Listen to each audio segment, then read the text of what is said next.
Bonsoir à tous. Merci beaucoup d'être présents ce soir en très grand nombre. On est très content que vous soyez venus à cette rencontre pour le nouveau quartier résidentiel à Belleuil. Mon nom, c'est Hugo Mimi. Je suis professionnel en participation publique, consultation citoyenne, et la Ville de Belleuil m'a mandaté pour animer la rencontre. Donc, rencontre en 3 temps. Donc, après un petit mot d'introduction de Mme la mairesse, il va y avoir présentation. Je vais vous présenter nos invités sous peu, donc environ 40 minutes. Ensuite, deuxième partie, des questions. Je vais vous inviter à poser des questions de compréhension. S'il y a des choses qui ont été dites que vous voulez approfondir, que vous n'avez pas compris, que ce n'était pas clair, on va poser toutes ces questions-là, environ 40 minutes.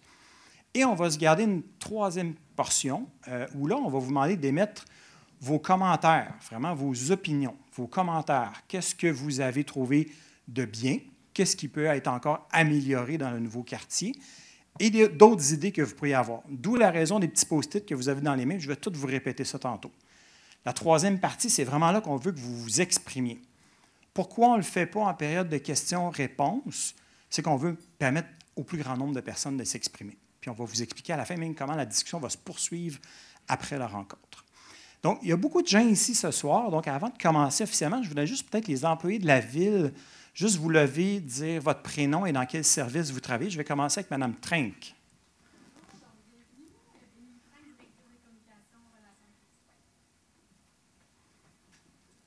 Bonjour, Cathy Goyette, directrice générale adjointe et directrice des finances. Bonjour, Alexandre Musset, greffier adjoint à la Ville de Belleuil. Bonsoir, Marie-Hélène Tremblay, directrice des affaires juridiques et greffière. Bonsoir, Martine Valion, je suis la directrice générale de la Ville. Vincent Verdon, directeur de l'urbanisme. Vincent Chagrin, urbanisme. Bon, inspecteur en bâtiment. Est-ce qu'il me manque d'autres employés? Je ne crois pas. Je vais faire le tour rapidement aussi des conseillers municipaux. Donc, pour le district numéro 1, Mme Ali du district 1, district 2, est-ce qu'on a un représentant? René Trudel, numéro 2, numéro 3. Pas ce soir. Numéro 4. Monsieur Chabot, district numéro 4. District numéro 5. Madame Lavoie du district 5, district 7.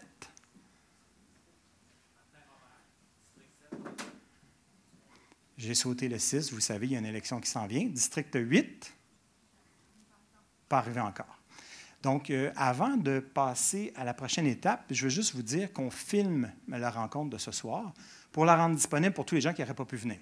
OK? Donc, on va se dépêcher d'ici quelques jours. Émilie va vous aviser quand ça va être disponible justement en ligne. Donc, si jamais vous voulez en parler à vos voisins, dire que vous êtes venus à la soirée, ils auront le loisir d'écouter toute la présentation de façon intégrale. On va arrêter l'enregistrement après la présentation, donc on ne filmera pas la période de questions, juste pour que ça soit clair entre nous. Donc, Madame Viault, je vous laisserai peut-être un petit mot d'introduction.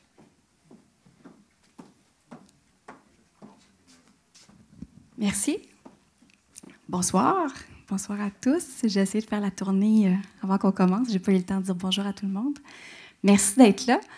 En fait, on était complet dans les inscriptions. J'imagine que la première neige a fait peur à certains, ou les microbes qui courent, bref.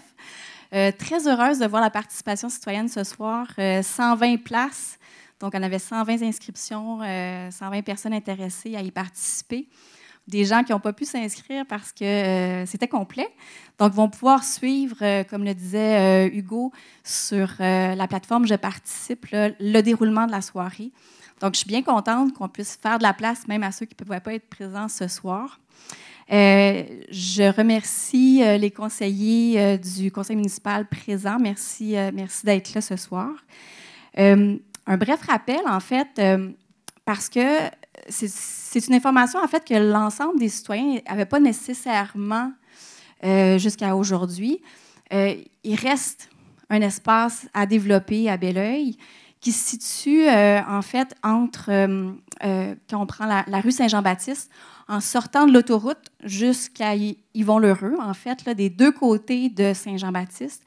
Ces terres-là qui sont actuellement louées pour de l'agricole sont voués au développement depuis, on me disait, 2006, et même bien avant.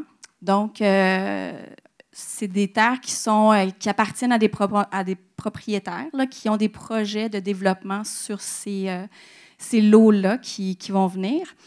Et évidemment, à toute question, on peut se poser, parce que souvent, quand on parle de développement, on a beaucoup de citoyens qui nous disent « Pourquoi la ville ne rachète pas puis fait un grand parc? » Donc là, on est dans un contexte de plusieurs millions et des millions de dollars. Donc, on n'a aucune capacité de pouvoir racheter l'ensemble de l'espace à développer.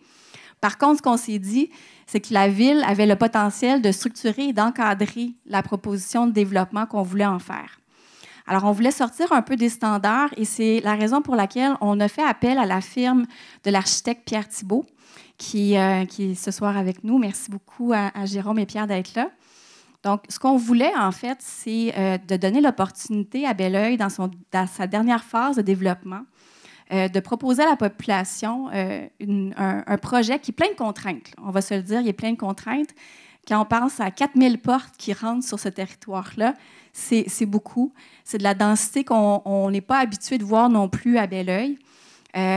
Surtout quand on est habitué de croiser les champs de maïs. Donc, de s'imaginer le développement sur ces espaces-là, ça prend du temps. Honnêtement, ça prend vraiment des étapes.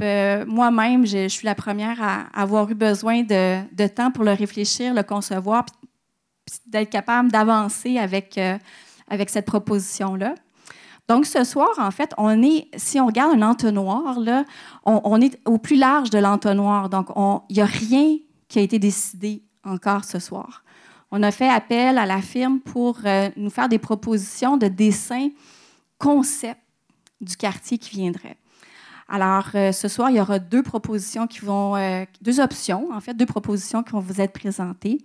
Et ce qu'on veut de tout cœur, et c'est la raison pour laquelle le conseil est présent ce soir, on veut vous entendre, on veut vous écouter, on veut voir comment est-ce que vous réagissez à une proposition semblable. Il n'y a pas d'agenda caché, il n'y a pas de plan déjà organisé. On est vraiment en démarrage de dessiner un nouveau quartier pour Belleuil. Puis Monsieur Thibault me faisait remarquer, je trouvais ça très parlant. Il me disait, vous savez, 4000 portes, là, on a au minimum 8000 personnes qui s'en viennent là-dedans. Baie-Saint-Paul n'a pas ça en population. Donc, c'est comme si on rentrait un Baie-Saint-Paul à Belleuil. Alors, c'est grossier comme image, là, mais ça reste que c'est la réalité. Alors, apprenons de l'histoire, parce que dans les bourgs, actuellement, dans les phases des bourgs, on a des problèmes de circulation, il y a des choses qu'on voudrait améliorer, mais on est contraint. Donc, on le sait qu'il y a beaucoup de gens présents qui habitent actuellement les bourgs. Donc, on souhaite que les contraintes qu'on vit actuellement, on trouve des pistes de solutions pour pas qu'on ait à subir des problèmes de circulation dans le reste du développement. Donc, on vous invite ce soir à cheminer avec nous là, dans ce nouveau quartier à venir, à rêver aussi de ce nouveau quartier-là, que vous en soyez fiers de ce quartier-là. Évidemment, c'est le plus grand souhait que le Conseil peut avoir. Donc, ce soir, on n'abordera pas d'enjeux précis tels que la circulation, les poubelles, le déneigement, même si aujourd'hui, c'est d'actualité. Mais sachez que dans la réflexion du plan concept qui vous est présenté, on a vraiment pris soin de sensibiliser, évidemment, la firme qui vient nous le présenter et que la réflexion a été faite, même si ce soir, on ne vous parle pas de poubelles. C'est évidemment un enjeu là, qui va être adressé puis qui va arriver. Ne vous en faites pas, on va en parler un jour des poubelles. Mais ce soir, on regarde la vue d'ensemble. Donc, tous les élus sont présents ce soir pour vous écouter. Je vous l'ai dit, je vous remercie à tous pour votre participation et je vous souhaite une excellente soirée. Merci d'être là. Merci beaucoup. Merci, Mme Viaud. Donc, il me fait plaisir de vous présenter nos invités. Donc, je vous les présente de la bonne façon. Donc, l'architecte Pierre Thibault compte plus de 30 ans d'expérience. Il est professeur à l'Université Laval depuis 2008. Il a été professeur invité dans différentes universités internationales. Donc, les plus récentes recherches de M. Thibault sont animées par le désir de valoriser les villes québécoises par des espaces de qualité et à échelle humaine. Donc, un environnement urbain bien conçu, mise sur des places publiques conviviales, bonifie l'architecture et offre la possibilité de créer des interactions entre les gens. Donc, l'architecte a complété à ce jour plusieurs plans d'aménagement urbain et rural. Donc, on peut citer notamment un ensemble résidentiel à Lac-Mégantic qui comprend des espaces publics et partagés, un plan d'ensemble du zoo sauvage de Saint-Félicien, ainsi que le plan directeur du secteur des marais salins et du quai de Baie-Saint-Paul, qui comprend notamment un musée, une place publique et des sentiers. En 2017, Pierre Thibault et ses partenaires ont lancé le Lab École, un organisme sans but lucratif qui a pour mission de repenser l'environnement physique des écoles primaires et secondaires publiques, afin d'en faire des lieux propices à l'épanouissement, à la réussite éducative, l'adoption de saines habitudes de vie. Donc, les efforts de ce projet novateur se concrétiseront au cours des prochaines années. C'est M. Thibault. M. Thibault qui est ici. Jérôme Lapierre est architecte et enseignant à l'École d'architecture de l'Université Laval. Donc, en 2020, il a fondé sa propre agence avec la volonté de célébrer l'ordinaire. Célébrer l'ordinaire et améliorer la vie des gens au quotidien par l'architecture. Donc, Jérôme a été chef du chantier environnement physique du même Lab École, laboratoire d'innovation pour repenser l'école de demain.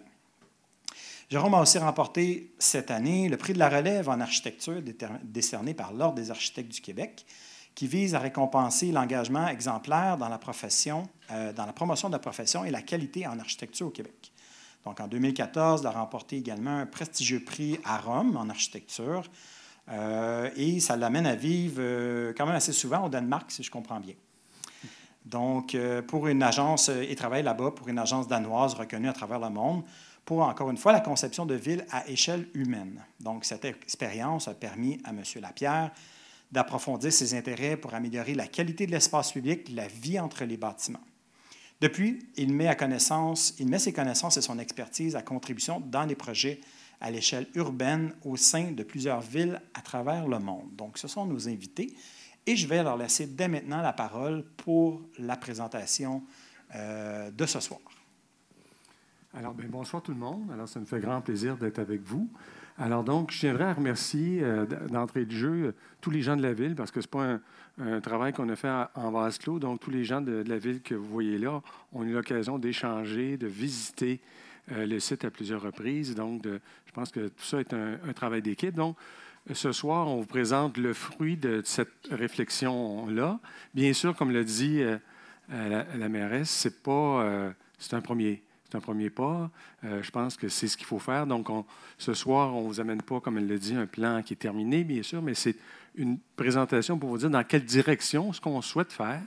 Alors, on a utilisé plusieurs médiums ce soir. Donc, bien sûr, vous allez voir, on a parlé de voyage. C'est sûr que comme architecte, pour s'inspirer, on voyage, puis on va voir dans d'autres villes, que ce soit au Québec, au Canada ou ailleurs, on essaie d'aller voir les bons exemples. Donc, on se dit, est-ce que ces éléments-là peuvent nous inspirer? Donc, ce soir, vous allez voir, puis on s'est toujours identifié sur les images, donc des photos qui viennent de projets qui nous ont inspirés, donc qui vont dans l'esprit, on dit, ce qu'on voit sur ces images-là. C'est un peu pour vous donner la vision. Vous allez voir des plans, vous en voyez déjà sur les murs, là, différents éléments, donc des plans. Et on a fait aussi, j'ai fait des croquis, donc des dessins tout simplement, pour essayer de vous faire voir ce projet-là. Donc, c'est notre but ce soir d'essayer que ce soit le plus, facile pour vous de vous représenter ce nouveau quartier. Ce nouveau quartier, on le souhaite bien sûr en continuité avec ce qui existe déjà, mais on le fait dans une perspective qui est plus celle du 21e siècle. Donc, je pense que c'est important. Comme on dit, la réglementation au niveau régional a changé, donc la densité a augmenté. Mais ce qu'on veut aussi démontrer à travers ça, c'est qu'on peut augmenter la densité, mais moi, j'aime l'idée, quand on le fait bien, ça peut être la densité heureuse. C'est-à-dire qu'on crée des espaces de qualité qui, même parfois, avec un peu plus de densité, peuvent avoir des espaces publics de plus grande qualité. Donc, notre désir dans ça, c'est collectivement de nous tirer vers le haut puis d'avoir les espaces qui vont assurer la plus grande qualité de vie. Je pense que c'est important. Donc, il y a des éléments qui ont changé. On va commencer avec les premières images. Donc, volontairement, on a pris des photos anciennes. Vous allez voir, on en a mis quelques-unes.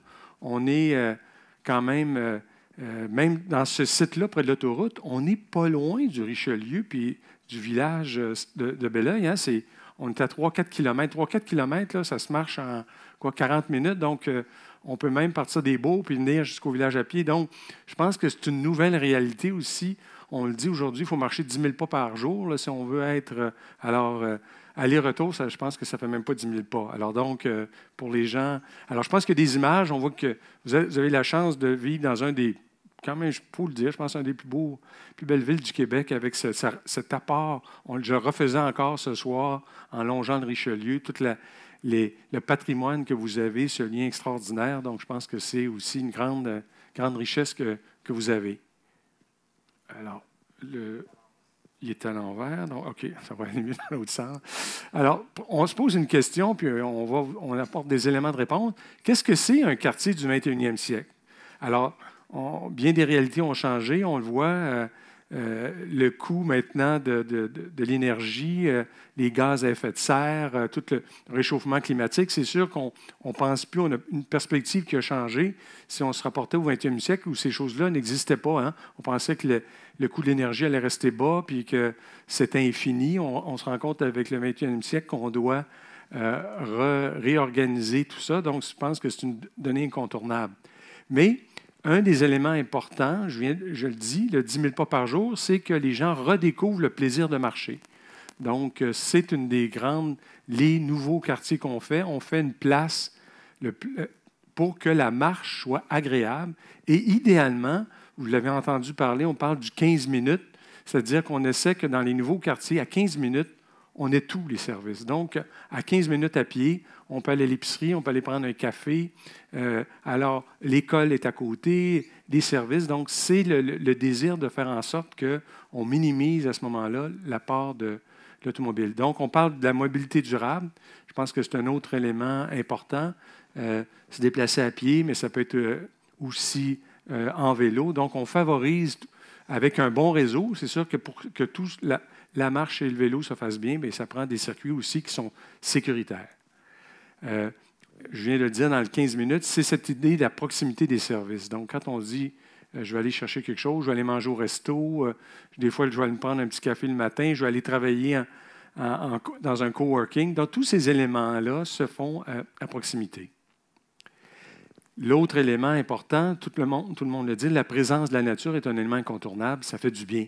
Voir des arbres, voir de la végétation, ça a un effet bénéfique, les huiles essentielles et tout. Donc, la qualité de ces espaces-là est importante, puis elle bénéficie aussi à tous. L'autre, on en a parlé, mais comme on dit, on ne rentrera pas dans le détail ce soir, mais c'est le désir aussi de faire la gestion des eaux et des déchets. Mais la gestion des eaux peut se faire comme dans le cadre de ce quartier-là. Même, on peut capter les eaux de ruissellement puis créer des plans d'eau qui vont être aussi intéressants. Alors, une de nos propositions est dans cet esprit-là. Alors, les éléments forts de Belleuil, bien, je pense que le Richelieu est un élément incontournable. Je le disais aussi, votre patrimoine, mais on le voit, je pense, aussi une canopée. Hein? Il y a déjà une présence végétale importante. Les grandes perspectives vers la montagne. Alors, je pense que ça aussi, on ne peut pas venir à Belleuil sans être des éléments qui, à travers l'histoire, donc j'aime ça aller chercher des photos quand même qui datent peut-être plutôt du 19e siècle, donc on voit quand même, mais ces éléments-là sont restés des éléments importants. Ce qu'on voulait voir aussi, c'est que dans le village, il y a eu, au 19e siècle, ce qu'on recherche à nouveau au 21e siècle, c'était la proximité des services. Donc, c'est sûr que les gens, à ce moment-là, dans le village, là, ça se faisait à pied. Là. Ils allaient à l'église, ils allaient à la messe, ils allaient faire toutes leurs courses. Donc, ce qu'on revoit aujourd'hui a déjà existé, bien sûr, d'une autre façon, mais on voit cette diversité aussi architecturale et cette échelle de proximité qui existe à Belleuil depuis longtemps. Ce que je disais tantôt, on l'a illustré, donc on dit on est à plus ou moins 3 km. Donc, ce n'est pas le vieux Belleuil puis ces quartiers-là, c'est l'intérêt de favoriser cette connexion. Alors donc, la zone d'intervention, on la décrivait tout à l'heure, donc c'est quand même un site d'importance. C'est le chiffre que je disais, quand on imagine qu'on peut avoir une ville comme Baie-Saint-Paul dans ce secteur-là, comment est-ce qu'on réussit, tout en gardant, je dirais, une densité qui est la plus agréable possible. Donc, on a ensemble développé des grands principes qui vont régir l'aménagement de ce territoire-là. Donc, et c'est les 6 éléments qui régissent un peu le développement sont sur le mur. Donc, ces grands principes-là, on reviendra. Je pense que c'est important. Je vous en fais une première présentation, puis on va y revenir à quelques reprises dans notre présentation. Alors, la première, c'est le désir de créer une frontière végétale avec l'autoroute. Donc, l'autoroute est quand même une zone de bruit et tout. Donc, on se dit, on va se créer une zone tampon pour faire en sorte que cette présence-là soit atténuée.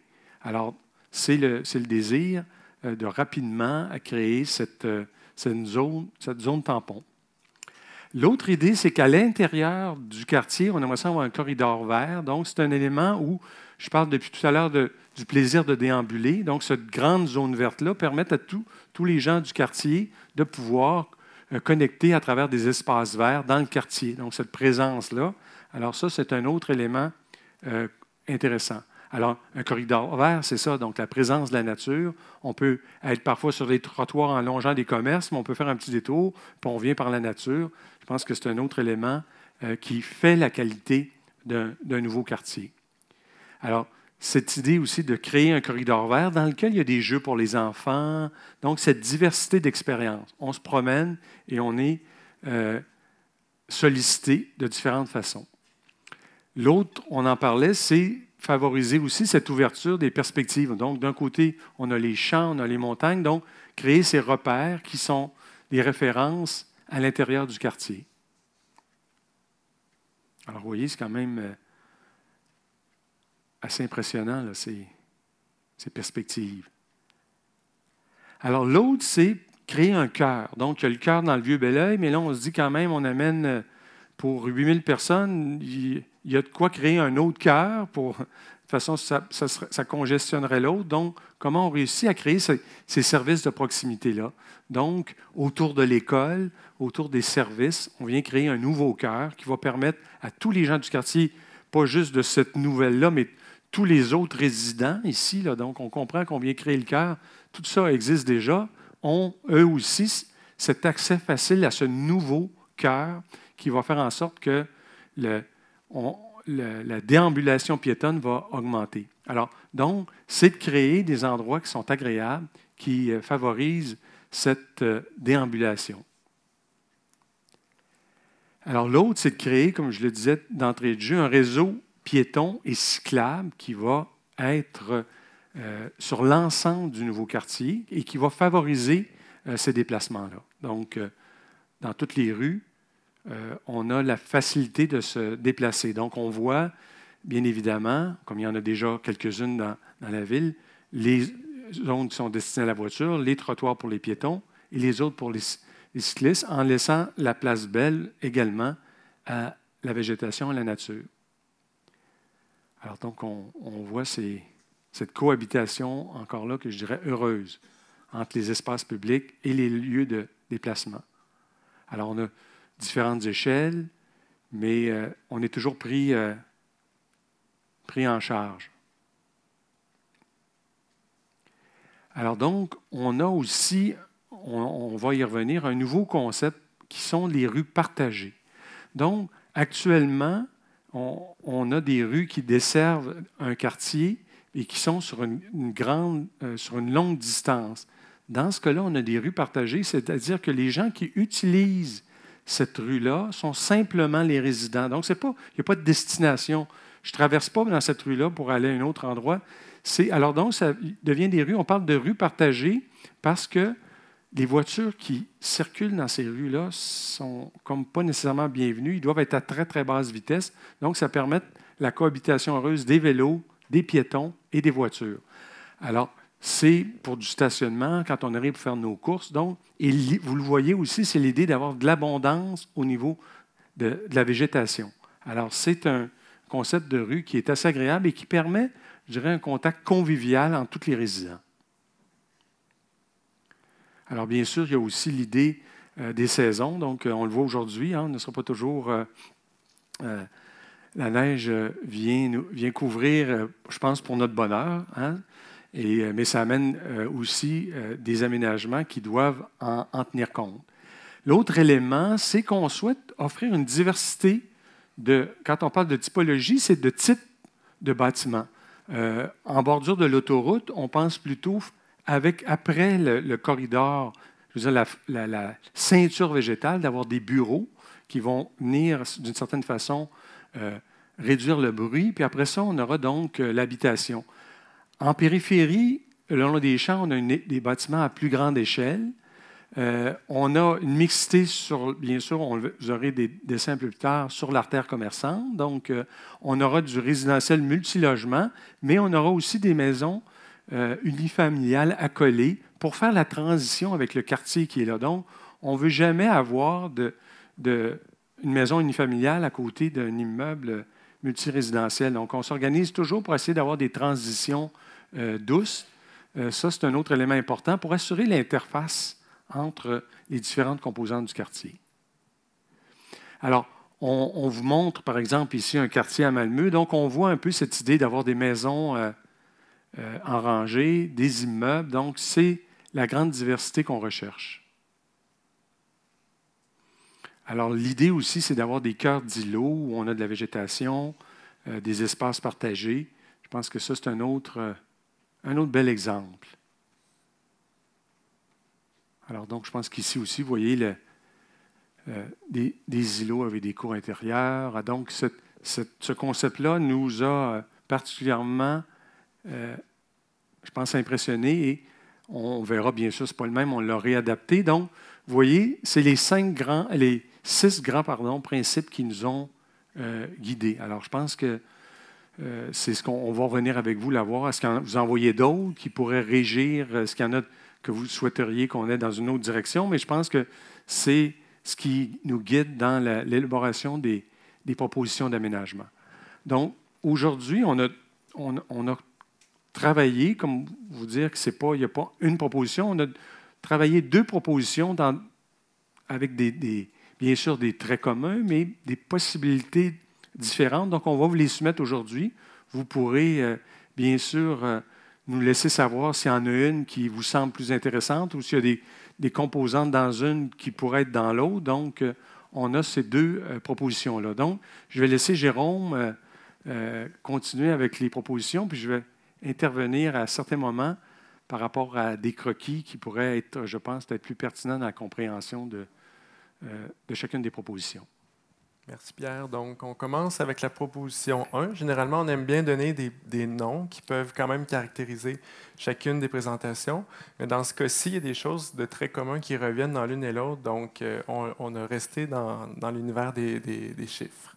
Donc, pour commencer, ce qui est intéressant avec la première proposition, c'est qu'on devait positionner des éléments, des équipements important qui forge aussi un quartier, c'est-à-dire la notion du cœur pour se rassembler, donc une grande place publique qui serait notamment ici. Donc, dans la continuité, vous avez l'école actuelle pour les gens, pour vous replacer. Donc, dans la poursuite de cette rue, une place publique de rassemblement à l'échelle du grand quartier, la position d'une nouvelle école aussi, qui serait complémentaire à celle qui est existante. Il y aurait potentiellement un pôle sportif qui viendrait amener l'équipement nécessaire à l'échelle de ce quartier-là. Mais aussi, un grand geste qui est clair, c'est l'idée d'avoir des parcs en quinconce dans cette proposition-là pour avoir ce corridor vert qui viendrait se connecter à l'autre corridor vert qu'on retrouve déjà actuellement. Donc, pour avoir une grande boucle qui est continue. Et ce que vous voyez comme rayon de 400 mètres, c'est un rayon de marche. Un rayon de marche qui est possible d'atteindre entre 5 et 10 minutes à pied. Donc, on voit aussi que cette notion de cœur, elle est possible pour aller chercher une grande partie, même à 10-15 minutes à pied facilement ou à vélo. Donc, c'est une position stratégique aussi pour la proposition 1, de placer les bons éléments aux bons endroits. Il y a aussi un nouveau réseau de rues qu'on propose, c'est-à-dire qu'on connaît habituellement au Québec un type de rue avec une largeur. Mais dans ce cas-ci, pour créer un milieu de vie avec un contexte où est-ce qu'on a une expérience qui est différente quand on déambule dans les rues, on permet de créer une hiérarchie. C'est-à-dire que c'est clair en véhicule, en auto même. C'est un repère d'avoir des rues qui sont plus larges pour entrer et sortir du quartier. Puis il y en a d'autres qui sont plus précises, donc plus petites, pour être des rues qui sont résidentielles et des rues secondaires. Donc il y a une sorte de hiérarchie du plus grand au plus petit, pour permettre d'atteindre cette qualité-là de quartier puis de milieu de vie qui est attrayant. Donc, on en a présenté un petit peu quelques exemples au tout début. Donc, soyez assurés que tout ce que vous voyez là est une sorte d'entonnoir pour permettre de aussi distribuer la circulation de manière très efficace. Donc, ce réseau de rues se superpose sur une autre couche qui est le réseau des parcs et des espaces publics. Donc, vous voyez en vert et en bleu différents types d'aménagements. Les parcs, ça peut bien sûr être des grandes zones vertes, mais ça peut également être des grandes places publiques qui sont dures, où est-ce qu'on peut jouer et marcher. Donc, plein d'espaces de rassemblement qui seraient dupliqués à plus petite échelle à travers tout le quartier. Donc, ce n'est pas juste d'avoir une grande place publique pour se réunir, mais au sein, par exemple, de cœurs d'habitation ici, on aurait des petites places publiques qui nous permettraient de se connecter au corridor vert, qui, lui, nous connecte à la place publique, qui nous permettent de se rendre à l'école dans un environnement qui est complètement protégé de la voiture et agréable pour déambuler. Donc, ce réseau-là inclut aussi les vélos. Ensuite, en termes de différents équipements, donc écoles, bureaux, pôles sportifs, places publiques, vous voyez où est-ce qu'on les positionne. Pierre en a parlé un petit peu au début avec la position des bureaux qui permettrait de faire une transition par rapport à l'autoroute. Il y aurait le pôle sportif aussi où est-ce qu'il y a une vitesse, même une intensité qui est plus grande au tout début ici, tout près d'une forêt qu'on veut conserver. Il y aurait la place publique qui serait au cœur du quartier pour rejoindre le plus possible de gens à proximité de marche. Et de l'autre côté, une nouvelle école qui, elle, pourrait se connecter par le boisé à l'autre école, à l'autre cour d'école. Donc, les deux écoles seraient connectées par leur cours. Si on regarde maintenant les espaces publics, donc l'idée de la succession d'espaces en quinconce, c'est quelque chose qui est très intéressant pour avoir cette amplitude où est-ce qu'il y a des resserrements. Et après ça, on redécouvre un nouveau grand parc, ça se resserre, ça se réouvre. Et donc, d'un côté et l'autre, ce qui permet d'avoir cette diversité et d'avoir un peu les types d'aménagements qu'on propose. Donc, ces espaces pour se détendre, d'autres pour jouer, d'autres qui sont davantage contemplatifs ou de marche. Donc, dans ce croquis-là, ici, vous voyez un peu une image à vol d'oiseau des parcs en quinconce, justement, qui permettraient de déambuler d'un parc à l'autre pour se rendre à une place publique et à l'école ici.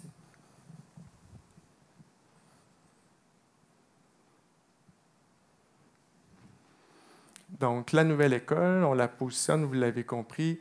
L'idée, c'est d'avoir une école qui pourrait être à échelle humaine et qui se connecterait notamment avec la cour arrière, comme vous le voyez sur le schéma ici, pour faire un lien qui est clair entre les deux cours, pour jumeler aussi les infrastructures et de favoriser aussi une déambulation qui permet d'avoir des jeux d'hébertisme et aussi tout ce qui a trait à l'univers de la forêt, comme un autre type de parc pour les enfants que ce qu'on a souvent accès habituellement.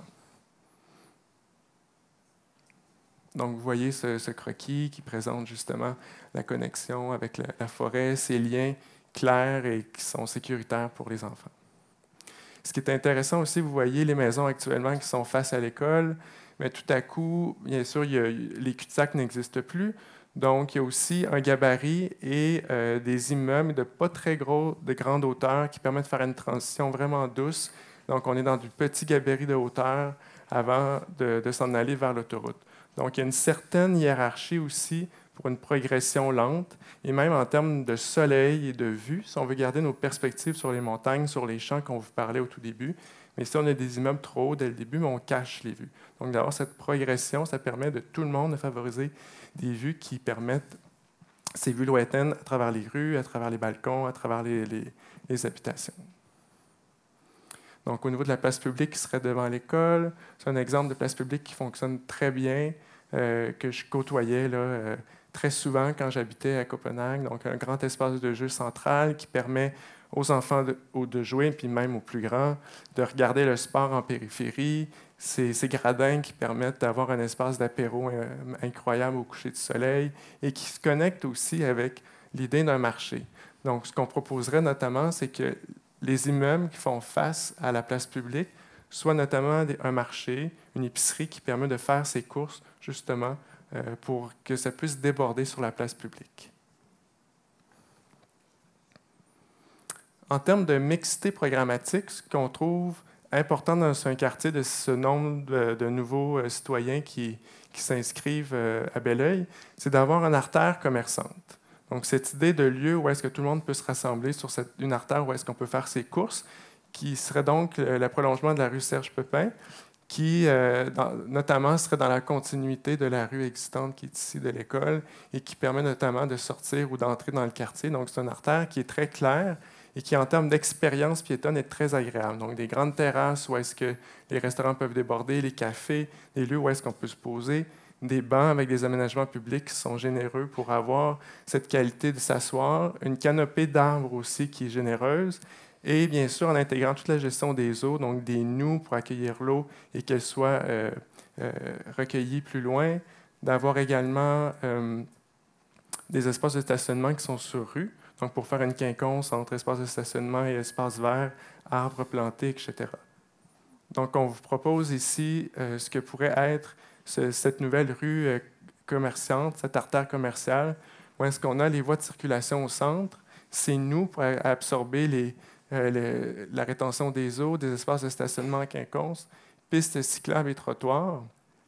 Et la même chose de l'autre côté, mais avec un parti de trottoir qui est beaucoup plus large, avec des terrasses qui sont plus grandes, justement pour accueillir le soleil du côté sud sur ces immeubles de ce côté-là de la rue. Donc, c'est pour ça que le trottoir est plus grand. On est dans un pays nordique. On aime marcher du côté du soleil l'hiver et l'été. Donc, voilà pourquoi un des deux côtés de la rue est plus large pour le trottoir. Est-ce que vous voyez mieux comme ça, là, avec le... Hein? Alors...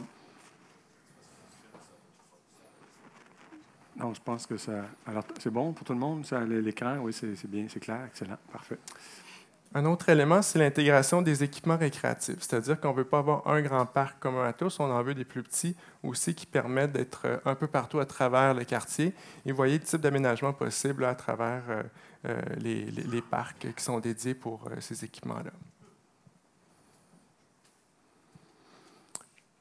Quand on regarde maintenant une mixité programmatique sur la rue Saint-Jean-Baptiste, donc on souhaite végétaliser les artères. On vous a présenté cette image-là plus tôt. C'était comme référence pour la rue Saint-Jean-Baptiste, qui est une longue artère et qui doit être agréable et quand même avec une succession d'arbres et de plantations qui permet aussi d'avoir cette promenade-là qui est agréable. Ici, on se projette dans la rue une fois.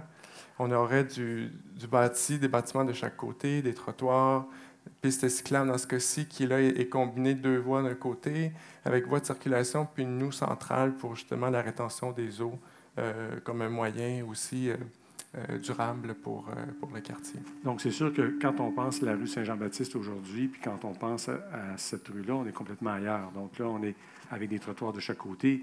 Ce n'est pas un endroit pour peser sur l'accélérateur. C'est une rue où on passe à une autre échelle. On sait que la distance n'est pas très longue, donc c'est l'idée d'amener les gens dans complètement une autre atmosphère qui est celle d'un quartier. Donc, alors je pense, le croquis le rend assez bien. Donc, on voit que la présence des arbres est assez importante, mais on est quand même avec un gabarit globalement assez large avec les trottoirs et les pistes cyclables. Monsieur Lapierre, qu'est-ce que vous voulez dire exactement par mixité programmatique? Moi, je ne suis pas sûr de comprendre. Donc, c'est une artère qui va favoriser nécessairement par le fait qu'elle soit plus large, qu'elle soit une artère qui est principale, d'amener différents types de services. Donc, oui, de l'habitation, mais pour avoir des commerces en rez-de-chaussée, pour avoir des services, des bureaux, des services professionnels, etc. en rez-de-chaussée. On pourrait aussi avoir une diversité de formes, de types d'habitation également. Donc, ça laisse place à une grande possibilité parce que cette rue-là, de toute façon, elle est plus active que d'autres dans le quartier. OK, merci. Si on prend un exemple d'un cœur d'îlot, ce qu'on vous propose à travers la disposition des immeubles dans le quartier, c'est un élément qui revient également dans l'autre proposition, c'est d'avoir des cœurs d'îlot qui sont généreux, où est-ce qu'on peut s'approprier une grande cour verte, comme on va voir un peu plus loin. Donc, c'est l'idée de travailler les bâtiments autour d'un cœur qui est collectif, qui permet notamment d'avoir des immeubles de 2, 3, 4 étages, jumelés avec des maisons en rangée, maisons individuelles, qui permettent d'avoir des espaces privatifs, puis après ça, un espace collectif. On va vous montrer des images plus plus tard, qui montre un peu ce bonheur-là d'être au cœur de cette enceinte-là. Ce qui est assez intéressant aussi, c'est que lorsqu'un quartier est en construction, c'est jamais fini la même année. Il y a toujours de la construction de manière évolutive. Donc, c'est une typologie, une forme d'habitation qui est très intéressante pour, lorsque cet îlot-là est complété, bien, ça crée un oasis de quiétude à l'intérieur. Donc, même s'il y a d'autres immeubles qui se construisent plus loin, dans la cour, c'est silencieux et agréable. C'est vraiment, pour l'avoir... On a essayé parce qu'on a fait un court film sur des cours intérieures comme ça qu'on est allé voir. C'est vraiment, effectivement, la quiétude. Alors, les petites familles, tout le monde, je veux dire, sort dans cette cour-là. Puis dans cette cour-là, il n'y a absolument pas de danger d'automobile, de rien. Donc, il y a un esprit communautaire et sécuritaire qui est très intéressant. Et quiétude, le silence. Donc, les appartements sont traversants. Donc, tout le monde a une vue du côté de la rue, mais aussi du côté de la cour. Donc, on peut choisir d'avoir cette quiétude-là dans cet environnement-là qui est sécuritaire. Donc, bien sûr, chacun a son accès privé mais ensuite, il y a cet espace-là. Alors, au lieu d'avoir, comme on l'a communément dans les quartiers, je dirais, du 20e siècle, d'avoir un grand terrain en avant qui ne sert jamais, donc, on ramène les maisons plus proches en avant, puis on donne cet espace-là qui devient un espace partagé. Donc, ce qu'on a vu comme exemple, c'est souvent, par exemple, au centre, il va pouvoir avoir des balançoires, un terrain de jeu pour les enfants, un petit jardin communautaire. Donc, il se crée ce qu'appellent les Danois le bon voisinage, c'est-à-dire que tout le monde se côtoie dans ce cœur-là. C'est un peu ce qu'on retrouve, par exemple, à Montréal, dans les ruelles, maintenant, qui sont les ruelles vertes. Hein? Les gens communiquent, c'est plus pour les voitures, mais les enfants s'amusent là. Donc, c'est un peu ce concept-là qu'on vient recréer. Donc, c'est pour favoriser, je pense, comme on disait, ce bon voisinage-là, ce respect-là, puis cette présence de la nature. L'autre élément que vous pouvez voir aussi dans ce quartier-là, ce qu'on favorise, c'est d'avoir le stationnement qui soit souterrain. Vous imaginez un quartier comme ça, s'il y a 8000 voitures, qu'il y avait 8000 voitures sur, je veux dire, vous savez, ce que c'est un stationnement de Walmart, c'est à peu près 500 voitures, là. Mais c'est pas mal. Alors, on ramène toutes les voitures sous cette aire de jeu-là, donc on ne voit plus l'auto, puis ce qu'on voit. Alors, moi, je pense que c'est un bon investissement.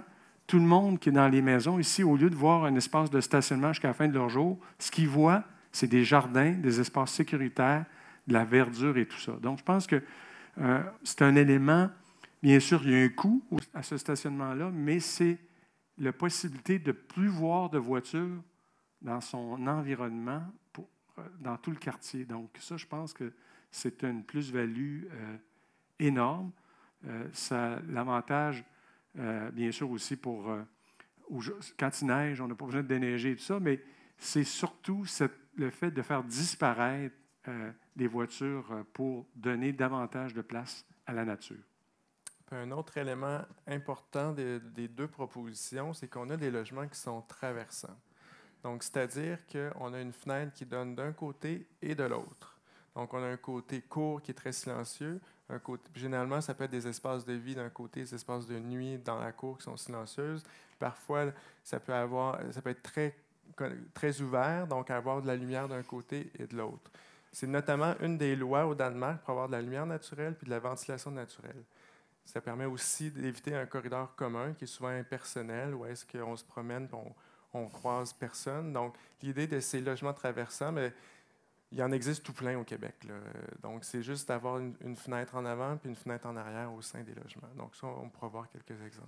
Puis l'autre, ce qu'on voit aussi à travers ça, on ne souhaite pas avoir un îlot où on a le même type d'habitation tout le tour. Donc, créer cette diversité-là, comme ça existe dans le vieux Belleuil. Donc, il y avait des immeubles carrés, 2 étages. Donc, c'est essayer de trouver des typologies comme ça qui peuvent s'assembler pour créer, pour qu'à ce moment-là aussi, que chacun des îlots soient tous uniques, dans le fond, dans la composition qu'on pourra en faire. Donc, on voit quelques images. C'est cette cour partagée, collective, avec cette verdure. Où est-ce qu'on va avoir des potagers, des espaces de jeu, des balcons qui donnent sur cette grande cour-là. Cette ouverture même pour les immeubles qui seront sur les champs même sur les champs. Donc, il y a vraiment une grande qualité. Vous voyez, le gabarit pas très haut, 3 étages. Ce n'est pas quelque chose qui est très impressionnant. Ce n'est pas quelque chose qui donne d'ombre sur les autres bâtiments non plus. Et vous voyez d'autres cours vertes où est-ce que justement c'est très agréable, où est-ce qu'il y a des zones qui sont privatives le long des bâtiments, mais où est-ce qu'on peut se retrouver. Donc, les gens participent, ont leur espace, puis après ça, peuvent aller vers l'espace communautaire. Donc, on a quelques exemples au Québec de ça. J'ai mon condo à Montréal, on a cette grande cour-là avec le stationnement en dessous. C'est vraiment impressionnant, là, comme cette zone devient une zone de silence en ville et je dirais aussi d'un partage naturel entre les résidents qui sont au pourtour. Puis d'autres types. Donc, l'idée, ce n'est pas d'avoir un immeuble qui est uni, 5 étages partout. Non, c'est d'avoir un peu de fragmentation, de la petite échelle aussi pour diversifier un peu l'expérience qu'on va vivre au sein des cours à l'intérieur. Donc, on donne un peu une coupe type qu'il pourrait y avoir juste pour montrer le stationnement en dessous de la cour, pour avoir cette relation-là des balcons avec justement cette végétation-là au centre. Donc, diversité d'habitation qu'on vous montrait, mais ça, c'est à l'échelle du quartier. Donc, je vous parlais un peu de cette idée d'escalier qui peut s'élever comme ça ici pour justement avoir de la lumière, des perspectives sur les montagnes et les champs. Donc, cette diversité-là, on pourrait avoir des maisons de ville, on pourrait avoir des immeubles appartements, on pourrait avoir des habitations sociales, des condos, on pourrait avoir tout type d'habitation qui se permettent d'être accessibles à travers ces ruelles partagées qui sont verdoyantes, qu'on a expliquées tout à l'heure, et d'avoir ces rues partagées, comme on voit avec 2 types de gabarits, donc gabarit maison plus unifamiliale, qui serait en rangée, qui serait continue, avec du 3 étages de l'autre côté, des maisons qui sont peut-être verticales. Bref, c'est d'avoir vraiment de la diversité pour offrir une expérience quand on déambule comme piéton, qui est agréable, mais qui offre aussi la possibilité à tout le monde d'y vivre. Donc, l'intérêt aussi, quand on crée un nouveau quartier, habituellement, si on regarde comment ça se faisait au 20e siècle, on construisait un quartier à peu près toutes des maisons unifamiliales pareilles. Donc, les gens arrivaient dans le quartier à un certain moment donné, puis la famille grandissait, puis à un moment donné, bien, l'école n'était plus nécessaire parce qu'il n'y a plus d'enfants. Donc, c'est un choix sociétal qui est très coûteux, parce qu'on a à un moment donné une unité. Ce qu'on souhaite avec ça, bien, c'est un brassage multigénérationnel. Donc, dans un cœur d'îlot comme ça, il faut avoir des gens qui sont à la pré-retraite, des gens qui ont une jeune famille et tout ça. Donc, c'est ce qu'on souhaite dans un quartier, que ce soit toujours vivant, qu'il y a des nouveaux arrivants, qui aient aussi cette diversité. Donc, on ne se retrouve pas juste avec des grandes maisons, des petits appartements. On essaie de trouver une diversité qui permet d'avoir à ce moment-là des gens avec des arrivages, si je peux m'exprimer comme ça, qui sont différenciés, qui permettent une meilleure utilisation de tous les équipements publics et qui a cette diversité-là. Je pense que je me rappelle quand j'allais reconduire mes enfants à la garderie, c'était un petit immeuble 2 étages, puis au-dessus de la garderie, c'était une dame seule qui habitait là. Donc, un matin, je la prends, j'ai dit, écoutez, vous devez trouver ça dur là, de voir tous les parents qui viennent de reconduire les enfants à la garderie tous les matins. Elle me dit, monsieur, mon mari est mort, je n'ai pas d'enfant. Elle dit, la garderie, là, c'est ce qui me fait vivre. Donc, ce qu'on apprend aussi, c'est que des fois, c'est intéressant de voir des jeunes je pense que ce brassage multigénérationnel-là est extrêmement riche pour tous, puis favorise l'entraide.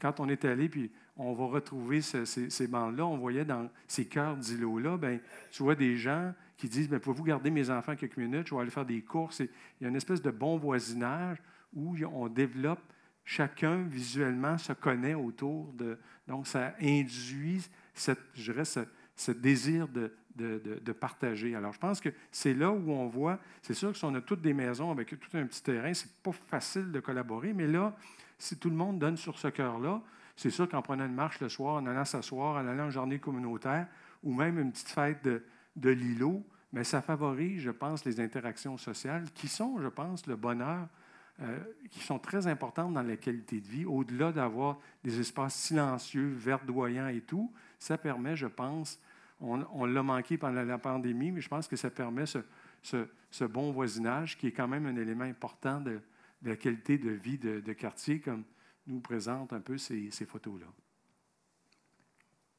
Donc, on s'en va maintenant avec la proposition numéro 2. La proposition 2 a des variantes en termes de positionnement des équipements clés que je vous parlais au tout début. Donc, l'école, la place publique, les parcs, les espaces verts, le pôle sportif.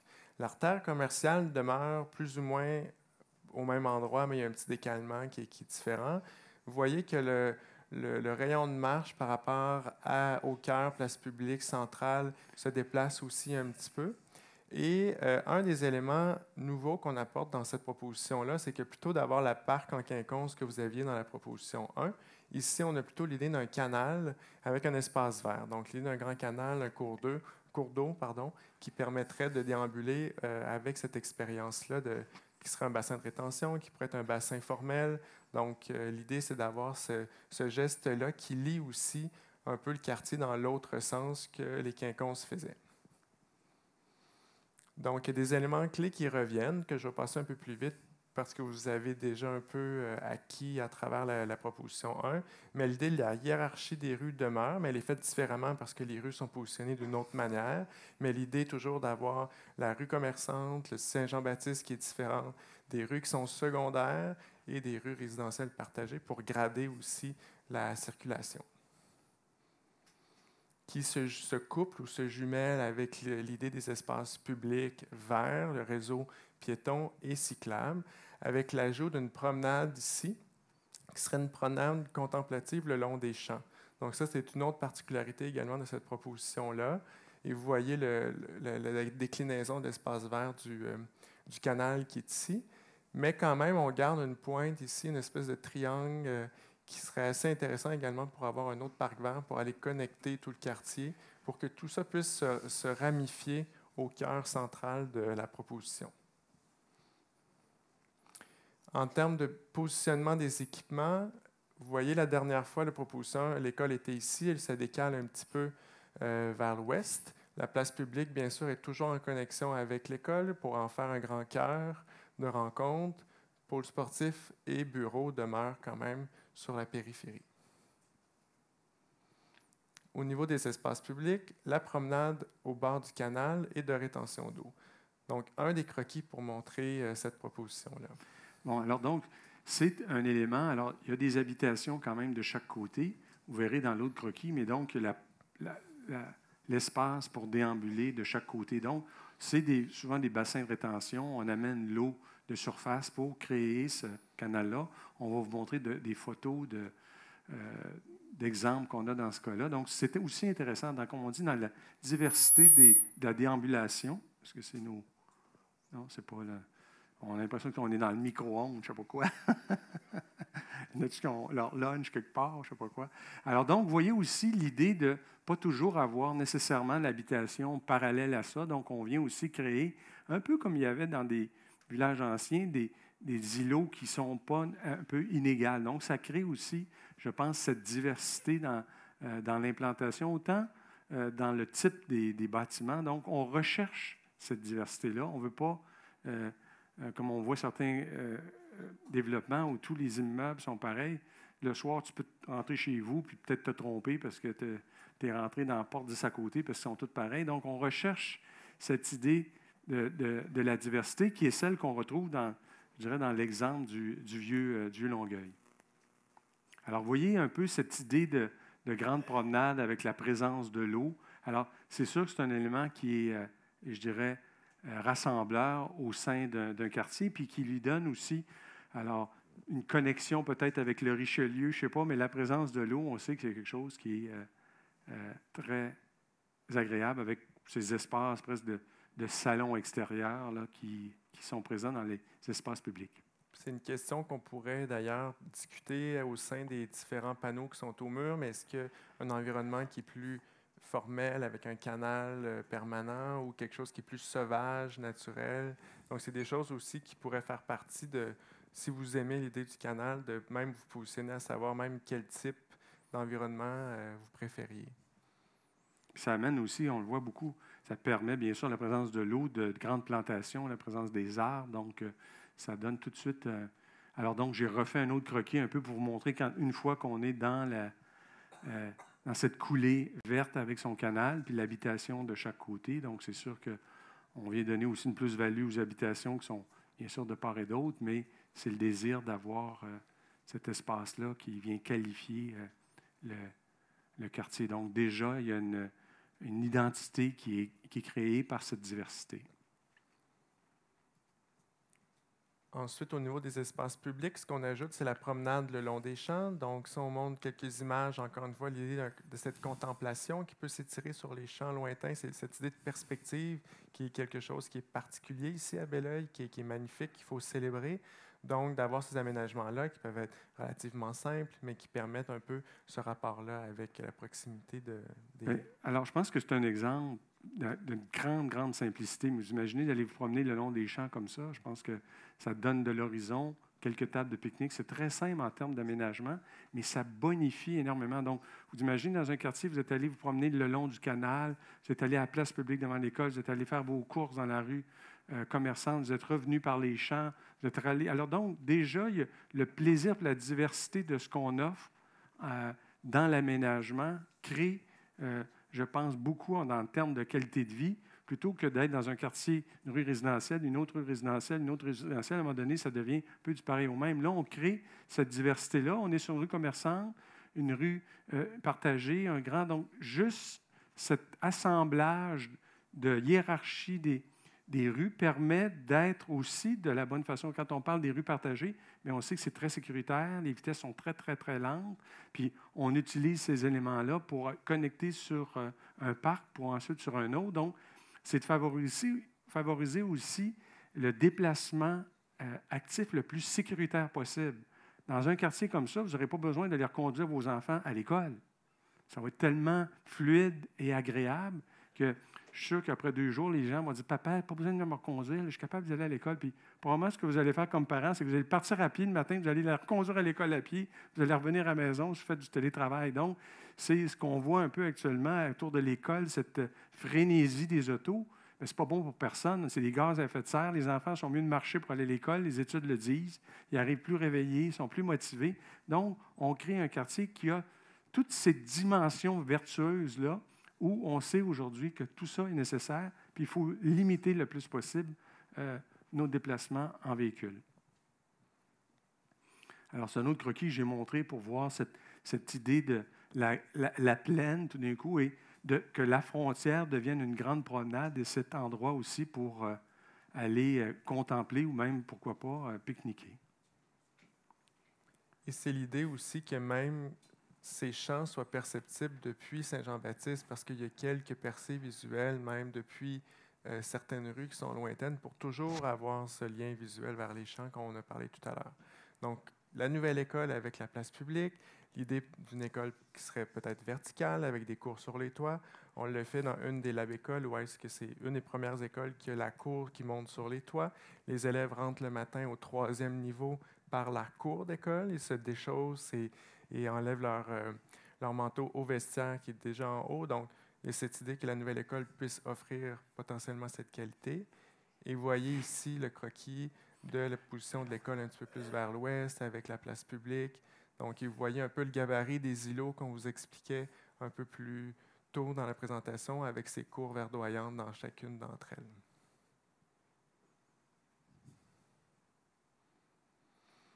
Donc, un autre élément qui revient, Serge Pepin a la même expérience que dans la proposition 1, donc c'est la nouvelle artère commerçante, qu'on revoit un peu les mêmes images avec cette expérience de la rue, justement, que je vous ai expliqué un peu plus tôt. Donc ça demeure présent. Aussi, beaucoup d'espaces de stationnement de chaque côté, avec, au niveau de l'intégration de commerce de rez-de-chaussée. Ce qui peut être intéressant, c'est que tout ne soit pas uniquement sur Serge Pepin, mais qu'il y ait aussi des opportunités dans les rues, quelques coins d'immeubles soient des opportunités pour avoir des commerces de services de proximité qui puissent déborder sur les coins de rue, ces terrasses qui animent aussi, on va chercher un café au coin. Donc tout ça est quelque chose qui est très intéressant en termes de dynamique et expérience et de vie entre les bâtiments. Et vous voyez un exemple de rue secondaire où est-ce qu'on peut avoir des plantations, du stationnement sur les rues pour les invités, bien sûr des trottoirs qui sont sécurisés, des plantations, des plates-bandes qui sont larges, et de la verdure qui est quelque chose qui est très important à amener dans cette portion de quartier. Donc, vous voyez un peu le type de qualité qu'on aimerait proposer en termes d'aménagement urbain. et on voit comment ça peut se traduire sur les rues secondaires. Bien sûr, il y a toujours cette notion de nous qui revient pour capter les eaux de surface, mais qui ajoute aussi de la qualité en termes de végétation. Et si on regarde en termes de diversité d'habitations, mais vous voyez encore une fois, on fait une progression lente entre les habitations actuelles pour toujours avoir cette gradation-là. Il y a beaucoup d'individuels d'habitations individuelles dans cette proposition-là ici au début, qui se transforment vers d'autres îlots verts. Donc, on ramenait un peu l'idée de l'îlot type qu'on vous a expliqué juste avant. Mais d'autres types d'habitations, donc vous voyez, il y a des maisons individuelles, 2 étages, peut-être même 3 dans la toiture, qui cohabitent avec des immeubles à appartements à 3 niveaux. Il devient 4. Donc, il y a cette espèce de gradation-là qui est douce, qu'on aimerait intégrer. Quand tout est fait en sensibilité et en finesse au sein du quartier, on peut atteindre ces qualités-là en termes d'expérience globale. Donc, on veut une harmonie quand même générale de tout le quartier, malgré cette diversité et cette offre, comme je disais, qui permet à des gens d'être dans une maison orangée, une maison individuelle séparée ou dans un immeuble à 3-4 étages. Donc, je pense que ça offre des types d'habitation très diversifiés. Là. Puis même quelqu'un dans le quartier, sur le temps long, il peut être dans sa maison à une certaine époque, puis déménager ou laisser sa maison aux enfants, puis lui prendre un appartement à côté. Donc, ça permet aussi des cohabitations comme ça, je pense, assez agréables. Là. Donc voilà, la synthèse un peu des 2 propositions avec les 6 grands principes. On y revient. La frontière végétale au niveau de l'autoroute, le corridor vert pour avoir cette boucle continue pour rejoindre ce qui est là à l'existant, les perspectives sur les champs et les montagnes, créer un cœur de quartier, un réseau piétonnier cyclable d'espaces publics pour tous et une diversité de typologies de bâtiments et d'échelles. Donc, ça peut se percevoir traduit en quelques images qu'on vous a montrées déjà. Et finalement, si on résume un peu les 2 propositions, il y a une des propositions, la première, que l'école est en lien avec le boisé et qu'on avait les parcs en quinconce avec la place publique. La deuxième proposition, le cœur est déplacé un petit peu vers l'ouest, où est-ce qu'on a l'insertion d'un canal et d'un espace vert et d'autres espaces verts qui percolent à travers le reste du quartier. Et quand on regarde au niveau des croquis, la proposition 1 offrait ces parcs en quinconce, avec, vous voyez, l'école au bout. Et la proposition 1 avait également l'école en lien avec le boisé et l'autre cour d'école existante, l'idée de la place publique, du marché, la continuité d'un grain qui se trouve à être des petits bâtiments, donc plus délicats, qui regroupent un peu ce qui est là déjà. Ce qu'on souhaite aussi, je pense, ça illustre. Il y a à côté de l'école un grand bâtiment. Là. Donc, ce qu'on souhaite, c'est plutôt d'avoir sur un même îlot, donc plus de diversité, plus d'intérêt. Il n'y a personne qui va vouloir aller faire le tour de ce bâtiment à logement avec une entrée de stationnement au milieu où il n'y a pas de cour partagée. Donc, avec même moins de superficie, on crée cette diversité. On crée une cour intérieure et le plaisir de déambuler. Donc, c'est pas avec ça qu'on réussit à créer un quartier. Là. C'est pour ça qu'on montre une autre façon d'aménager, de faire en sorte que l'interface avec la rue est intéressante. On a plutôt que d'avoir de l'espace en avant qui est inutilisable, avec le SCAR qui est une entrée de stationnement. Là. Donc, voyez-vous, c'est complètement... On bascule dans un autre univers qui est celui de créer de l'espace de qualité pour tous. Dans ça, il n'y a pas d'espace pour se rencontrer collectivement, partager, jardin public et tout. Dans ça, tous ces éléments-là sont induits naturellement.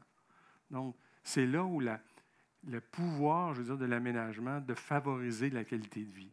Donc, c'est pour ça qu'on croit beaucoup dans cette diversité-là pour offrir, je pense, une vie citoyenne encore plus riche. Et dans la proposition 2, nous avions l'option avec le canal, qui est vécu à l'échelle du piéton comme ça ici, qui s'ajoutait la promenade sur les champs, promenade multifonctionnelle, et bien sûr l'îlot type qui revenait dans les 2 propositions comme une nouvelle manière de revoir les îlots. Alors voilà, merci beaucoup de votre écoute. Merci beaucoup, monsieur.